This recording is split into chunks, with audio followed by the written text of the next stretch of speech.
Olá, seja muito bem-vindo ao canal Para que Todos Saibam. Estamos encerrando hoje a lição 5, o testemunho dos samaritanos. Hoje é dia de recapitulação, dia de estudo adicional. Oremos para iniciarmos nossa recapitulação. Querido Deus, aqui estamos para que o Espírito Santo venha concluir a obra que ele começou. Nos usa, nos capacita, nos alimenta com a Tua palavra. Pai querido, te pedimos por aquelas pessoas que entraram em contato pedindo oração. Mais uma vez, Senhor, olha para essas pessoas, cura, sacia, dá da água da qual nunca mais teremos sede. É em nome de Jesus, amém. Assim que encontrou o Salvador, a samaritana levou outros a ele. Demonstrou ser uma missionária mais eficiente que os próprios discípulos. Estes não viram nada em Samaria, indicando um campo promissor.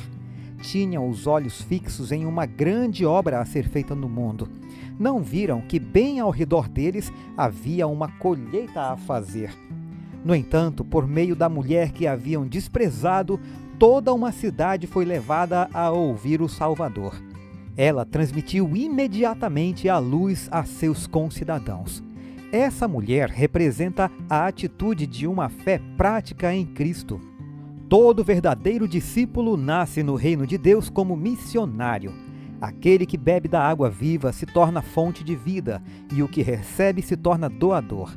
A graça de Cristo no coração é uma fonte no deserto, fluindo para satisfazer a todos e fazendo com que aqueles que estão quase a perecer fiquem ansiosos para beber da água da vida. O Desejado de Todas as Nações, página 146. Falando agora do auxiliar do professor, os samaritanos eram desprezados pelos seus vizinhos judeus. Eram vistos como ainda mais indignos de consideração do que os próprios opressores romanos. Os samaritanos eram vistos como corruptos, insinceros e, por isso, deviam ser evitados a todo custo. É por isso que os viajantes das regiões da Galileia não optavam pelo caminho mais curto para Jerusalém via Samaria e, em vez disso, utilizavam um desvio pela Pérea, tomando o caminho mais longo para a cidade. O problema samaritano começou quando Tiglat-Pileser III, lá em 1745 a 1727 a.C., levou a maior parte da população de Israel para o cativeiro na Assíria. Esses israelitas faziam parte do que conhecemos como as 10 tribos perdidas de Israel. Para completar o trabalho de despovoamento, o novo imperador assírio, Sargão II, de 722 a 705 a.C., exilou mais habitantes do Reino do Norte. A fim de unificar o Império Assírio, pessoas da Assíria e das regiões da Mesopotâmia foram levadas a Israel para repovoá-lo. Assim, esses recém-chegados misturaram-se com o restante de Israel, tanto no sentido religioso quanto racial. O esboço aqui é apenas uma breve visão geral dos eventos que aconteceram. Outros incidentes negativos ocorreram posteriormente, como a tentativa samaritana de sabotar os esforços de reconstrução dos exilados judeus ao retornarem ao seu país, apenas acentuaram o problema e intensificaram as tensões raciais entre samaritanos e judeus.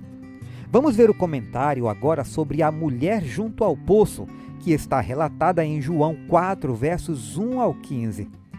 Em seu encontro com a mulher samaritana, Jesus contrariou o protocolo aceito e as tradições estritamente observadas pelos judeus, tudo com o propósito de alcançá-la para o seu reino. Por exemplo, Jesus permitiu-lhe uma audiência privada, embora ela fosse uma mulher samaritana.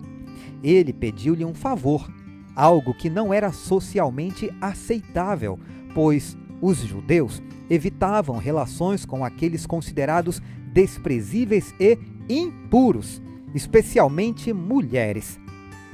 Na cultura da época, pedir e receber um favor de alguém abria portas para a amizade e obrigava quem o recebia a retribuir o favor.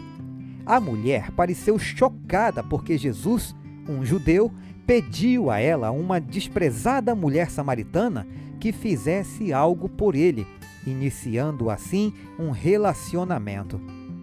Consideremos a resposta dela. Como, sendo o Senhor um judeu, pede água a mim, que sou mulher samaritana? É interessante notar que as tarefas que ela pretendia realizar foram deixadas de lado.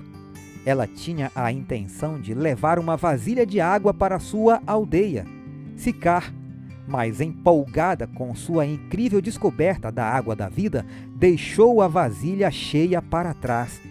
Sua intenção era dar água a Jesus para aliviar sua sede, mas ela não conseguiu fazer isso porque saiu apressadamente. Quando os discípulos de Jesus voltaram com comida para aliviar sua fome, ficaram totalmente surpresos porque ele não estava mais com fome. O cântaro esquecido revelava eloquentemente o efeito de suas palavras. O veemente desejo de seu coração era obter a água da vida, e esqueceu seu objetivo em ir ao poço e a sede do Salvador que se pretendia saciar. O Desejado de Todas as Nações, página 142. Jesus ficou profundamente comovido por uma mulher tão desprezada ter aberto o coração a ele como o tão esperado Messias, uma resposta muito melhor do que a de muitos de seu próprio povo, que fecharam a mente para ele. Jesus ficou tão comovido ao realizar a obra de seu Pai, ao recuperar pessoas perdidas para o reino dos céus, que perdeu a sede e a fome corporal. Sua alma foi saciada pela água e nutrição celestiais. Às vezes, dar testemunho a outros é encarado como uma obrigação penosa. No entanto, testemunhar deveria ser um prazer quando o Espírito de Cristo flui do coração. Nesse contexto, é um trabalho feito do coração, em vez de uma tarefa árdua. Para aqueles que experimentam essa maneira de testemunhar centrada em Cristo, é verdadeiramente um transbordamento do Espírito que jorra espontaneamente do coração humano. É por isso que Jesus disse aos seus discípulos surpresos: "A minha comida consiste em fazer a vontade daquele que me enviou e realizar a sua obra." João 4:34. Vejamos agora a expressão "a revelação de Jesus", que se encontra em João 4, versos 16 ao 26. Podemos ver uma semelhança entre a resposta da mulher samaritana e a de Nicodemos ao ouvir a verdade profunda que procedeu da boca de Cristo. Esse ilustre membro do Sinédrio tentou evitar o assunto crucial de sua desesperada necessidade de conversão espiritual. Em vez disso, Nicodemos fingiu ignorar o significado das palavras de Cristo e tentou equiparar a experiência do novo nascimento a voltar, literalmente, ao ventre da mãe. Da mesma forma, a desprezada mulher de Sicar mudou de assunto na tentativa de abafar sua convicção de que Jesus era o Messias. Ela desviou a conversa com Jesus para um debate atual sobre o local adequado de adoração. Jesus, gentilmente, mas incisivamente, trouxe-a de volta à questão crucial de reconhecer que ele era o Messias que estava diante dela. Ele também a lembrou com tato de que sua religião amalgamada de paganismo e judaísmo não conduzia à verdadeira adoração a Deus, pois ele é o Espírito e a fonte da verdade. Cristo disse a ela que Deus é Espírito e é necessário que os seus adoradores o adorem em espírito e em verdade. João 4:24. Em outras palavras, a verdadeira adoração que leva à salvação não tem tanto a ver com um lugar. Antes, está relacionada com a pessoa de Cristo. A essa mulher simples, de caráter duvidoso e pecador, foi confiada a importante verdade de que Jesus era o Messias tão esperado. O Salvador gradualmente conduziu a mulher samaritana à verdade, culminando em honrá-la mais do que qualquer outra pessoa antes de sua ressurreição, com a verdade específica sobre sua messianidade. Eu sou o Messias, eu que estou falando com você. João 4:26. Da mesma forma, não devemos mostrar favoritismo ao testemunhar às pessoas, sejam elas ricas ou pobres, de status social superior ou inferior. Tal distinção não deveria importar para nós, porque não importava para Cristo. Todos com quem entramos em contato têm um denominador comum: a necessidade de perdão e redenção. Falemos agora sobre o testemunho dos samaritanos, que está em João 4:27 ao verso 42. Na cultura dos judeus dos dias de Jesus, havia a obrigação de retribuir a hospitalidade, o que era aceitável quando aquele que retribuía o favor era um judeu, mas não quando era um samaritano. A prática de receber um favor e retribuí-lo tende a criar proximidade entre as pessoas.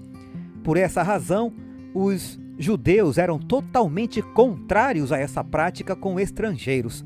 Mas Jesus transcendeu o preconceito nacional dos judeus, pois veio para salvar pessoas dos altos e baixos escalões, tanto dentro quanto fora da sociedade judaica.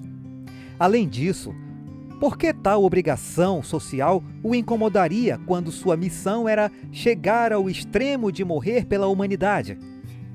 Jesus praticou a reciprocidade em seu ministério, pois estava disposto a dar e receber ajuda. Tal abordagem é uma forma eficaz de validar os outros e ajudá-los a se sentirem valiosos e necessários. Observe que essa abordagem provou ser muito eficaz com a mulher samaritana. Jesus solicitou simplesmente um pouco de água, algo que ela poderia oferecer, e em resposta, ele lhe ofereceu o dom da água da vida, algo que apenas ele poderia conceder. A mulher, movida por essa revelação, compartilhou essa boa notícia com sua comunidade e muitos samaritanos creram nele. Dessa forma, nosso testemunho deve se espalhar de uma pessoa para muitas, em esferas de influência cada vez mais amplas. Além disso, Jesus se abriu aos outros e se permitiu ser vulnerável com eles também. Jesus convidava à intimidade, desejando que as pessoas fossem atenciosas e compassivas para com ele. Ellen White diz que, no lar de Lázaro, Jesus muitas vezes tinha encontrado repouso. O Salvador não tinha seu próprio lar. Dependia da hospitalidade de amigos e discípulos. Ali recebia acolhimento sincero e uma pura e santa amizade. O Desejado de Todas as Nações, página 418. Para encerrar, consideremos esta citação que aborda a reciprocidade que Jesus experimentou com os samaritanos de Sicar. Embora fosse um rabino judeu, ele aceitou a hospitalidade desse povo desprezado. Dormiu sob seu teto, comeu com eles à mesa. O Desejado de Todas as Nações, 144.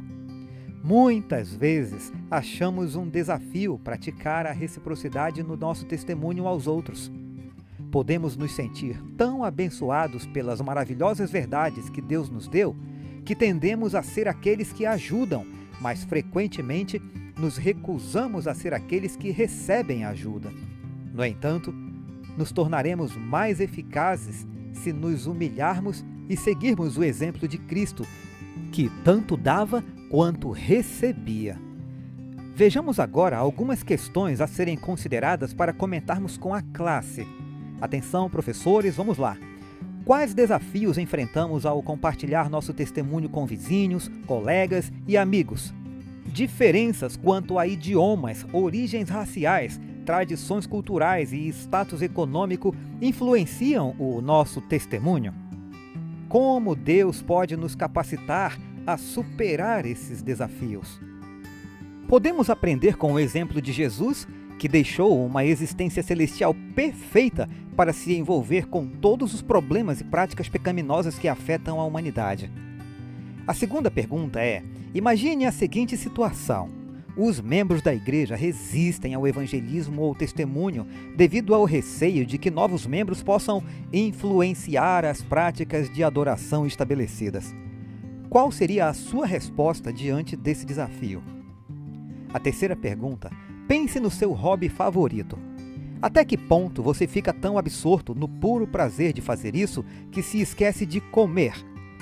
Da mesma forma, como o exemplo de testemunho de Cristo à mulher samaritana pode nos inspirar a nos movermos do domínio do dever para o domínio do prazer?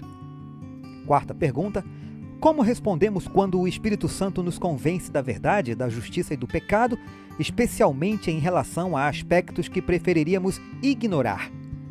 Demonstramos paciência semelhante à da mulher samaritana ao ouvir Jesus contar o restante da história, possibilitando assim nossa cura e restauração espiritual? Quinta, reflita sobre um incidente ou uma intervenção providencial em que Deus o usou para influenciar alguém a aceitá-lo e viver para Ele. Qual foi o impacto desse encontro em outras pessoas ou grupos mais amplos? Dedique um tempo para compartilhar essa experiência com uma pessoa ou com mais pessoas nesta semana. Espero que tenhamos entendido todas as perguntas, bem como as lições que foram transmitidas durante essa semana. Aguardo você amanhã para a gente iniciar a lição 6, se Jesus não voltar. Um forte abraço e até amanhã. Fiquem todos com Jesus.